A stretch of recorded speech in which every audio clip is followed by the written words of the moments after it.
Cerita ini diambil dari Sirah Nabawiyah. Menjelang usia 40 tahun, Muhammad Sallallahu Alaihi Wasallam mulai merasakan jarak pemikiran yang membentang antara dirinya dengan kaumnya. Beliau tidak pernah merasa puas melihat keyakinan kaumnya yang penuh kemusyrikan dan terikat pada tahayul. Di tengah kebisingan kota Mekkah, ada satu hal yang paling beliau sukai, mengasingkan diri atau uzlah. Tujuannya adalah Gua Haira di puncak Jabal Nur, sekitar 2 mil dari Mekkah. Di gua kecil yang panjangnya hanya 4 hasta ini, beliau membawa bekal roti gandum dan air. Disinilah, selama bulan Ramadan, beliau menghabiskan waktu untuk beribadah, memikirkan keagungan alam, dan merenungkan kekuatan tak terhingga di balik penciptaan semesta. Ini adalah cara Allah mempersiapkan ruh beliau, mengosongkannya dari kesibukan duniawi sebelum menerima amanat yang besar. Tanda-tanda kenabian mulai muncul. Selama 6 bulan, beliau mengalami mimpi yang hakiki, yang kebenarannya sejelas fajar subuh yang menyingsing.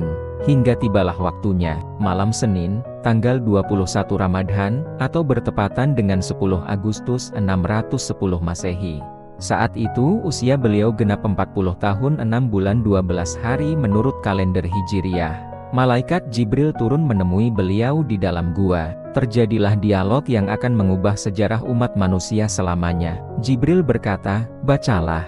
Rasulullah menjawab dengan jujur, "Aku tidak bisa membaca." Malaikat Jibril memegang dan merangkul beliau hingga beliau merasa sesak, lalu melepaskannya dan kembali memerintah, "Bacalah." Namun jawaban beliau tetap sama. Hal ini terjadi hingga 3 kali. Hingga akhirnya, Jibril menyampaikan wahyu pertama.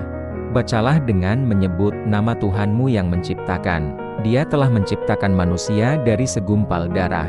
Bacalah, dan Tuhanmulah yang Maha Pemurah." Al-Alaq 1-3.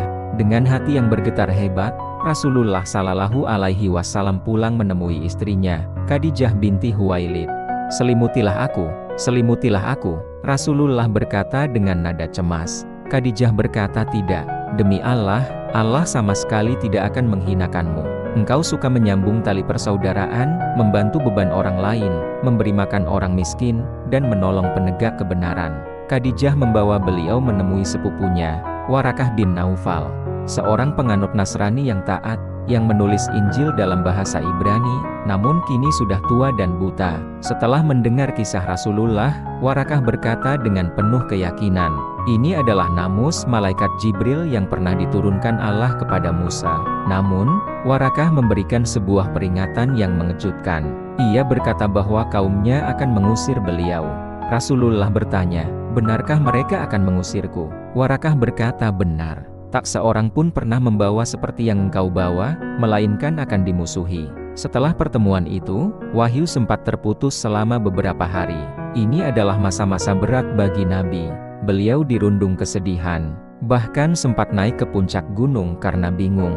Namun setiap kali itu terjadi, Jibril menampakkan diri dan berkata, "Wahai Muhammad, engkau benar-benar Rasul Allah." Hingga suatu hari, saat beliau sedang berjalan, beliau mendengar suara dari langit. Aku mendongak ke langit. Ternyata malaikat yang mendatangiku di Haira, sedang duduk di sebuah kursi di antara langit dan bumi. Batin Rasulullah. Beliau pulang dan meminta diselimuti kembali. Saat itulah, turun wahyu kedua, "Hai orang yang berkemul berselimut, bangunlah, lalu berilah peringatan." Al-Mudatsir 1-2. Itulah awal mula cahaya yang mengubah wajah dunia dan meluruskan garis sejarah manusia. Dari kesunyian Gua Haira, lahirlah risalah yang membawa rahmat bagi seluruh alam.